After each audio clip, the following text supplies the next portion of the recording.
નમસ્કાર દર્શકો, આપ જોઈ રહ્યા છો ગાંધીધામ ક્રાઇમ પેટ્રોલ ન્યૂઝ. આપની સાથે વિશાલ મહેશ્વરી. નીચે અમારા હેડલાઇન ઉપર અમારો સંપર્ક નંબર છે. આપ સંપર્ક કરીને આપના આસપાસ ગોળ ગેરકાયદેસર ધંધાનો અમે જાણ કરી શકો છો. અમે આને ઉજાસ કરશું. ચાલો જાણીએ આજની તાજા ખબર. આજ રોજ ગાંધીધામમાં રોટીનગરમાં પાણી માટે મોટી સમસ્યા ઉભી રહી છે.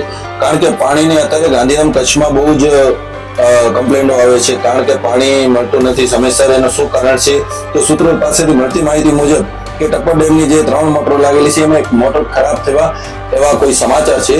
અને જે પાણીની વ્યવસ્થા છે તેઓ નગરપાલિકામાં લોકો કાલ સવારે ભેગા થઈ કરીને નગરપાલિકાને રાવ દેવાના છે. તેમાં તમામ સોસાયટીના લોકો એકઠા થઈ કરીને નગરપાલિકાને આવેદન પત્ર પાઠવવા જઈ રહ્યા છે. તેવા માટે બહુ જ લોકો હેરાનગતિ પામે છે. કારણ કે પાણી એક એવી વસ્તુ છે કે પાણી વગર લોકોને નથી ચાલતું અને પાણી બહુ જરૂરી છે. તેઓ નગરપાલિકા શું અંધેરામાં સોઈ છે એ બધી વાતો થાય છે. તો તમામ ચાલો જાણીએ આગળનું શું હકીકત છે.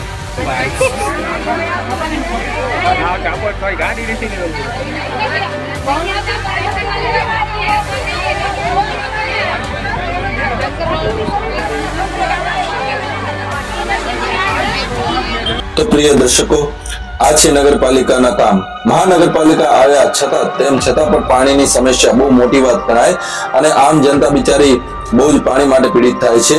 અને રહી વાત નગરપાલિકાની, તો નગરપાલિકાને ખરેખર આવા બાબત ઉપર ધ્યાન દેવું બહુ જરૂરી છે અને ગંભીરતા લેવાય. પાણી વગર કાંઈ પણ નહીં થવાનો. પાણી હોવું જરૂરી છે. તેઓ નગરપાલિકાને પણ ધ્યાન દોરવું જોઈએ. બીજી ખબર મિત્રો સામે આવી રહી છે કે નરેન્દ્ર મોદી આપણા વડાપ્રધાન કચ્છની મુલાકાત માટે આવેલ છે. ઓપરેશન સિંદૂર માટેની મુલાકાત. તેઓ આપણા જવાન દેશ માટે એક થઈને પાકિસ્તાન સામે લડત કરી, પાકિસ્તાન એટલે આતંકવાદીઓ સામે લડત કરી, તે બાબતે આપણા સાંસદ શ્રી વિનોદભાઈ ચાવડા નો અભિપ્રાય. આપ સૌને નમસ્કાર. ઓપરેશન સિંદૂર પછી ગુજરાતની અને કચ્છની ઢીંગી ધરા પર આપણા દેશના યશસ્વી વડાપ્રધાન સવાયા કચ્છી એવા આદરણીય શ્રી નરેન્દ્ર મોદી સાહેબ કચ્છની અંદર પધારી રહ્યા છે. ત્યારે ભુજ મધ્યે 3 વાગ્યે ભવ્ય રોડ શોનું અને જાહેર સભાનું આયોજન કરવામાં આવ્યું છે. ત્યારે મોટી સંખ્યામાં આપણે સૌ કચ્છી માળવો આ જાહેર સભાની અંદર જોડાઈએ.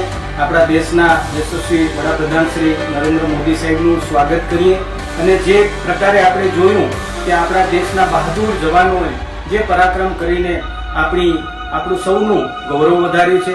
આપણી એવી સક્ષમ સરકાર, આપણા દેશના યશસ્વી વડાપ્રધાન શ્રી નરેન્દ્ર મોદી સાહેબ જ્યારે કચ્છની અંદર પધારી રહ્યા છે ત્યારે આપ સૌ મોટી સંખ્યામાં પધારો એવી આપ સૌને હું અપીલ કરું છું.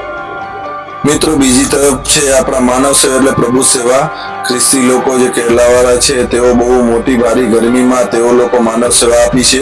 માનવ સેવા દરમિયાન બહુ ભારે માત્રામાં ગરમી હતી. સાર્વજનિક ટ્રસ્ટનું નામ નીચે હેડલાઇન મુજબ જણાવેલ છે. તો બસ આજના દિવસે આટલી બધી ખબર. ગાંધીધામ ક્રાઇમ પેટ્રોલ ન્યૂઝમાં આ બધાનો ધન્યવાદ. અને આ કોઈ માહિતી હોય, કોઈ પણ રીતે કોઈ પણ ક્રાઇમ થતું હોય તો નીચે અમારા હેડલાઇન નીચે જણાવેલા મુજબ નંબર ઉપર આપ સંપર્ક કરી શકો છો.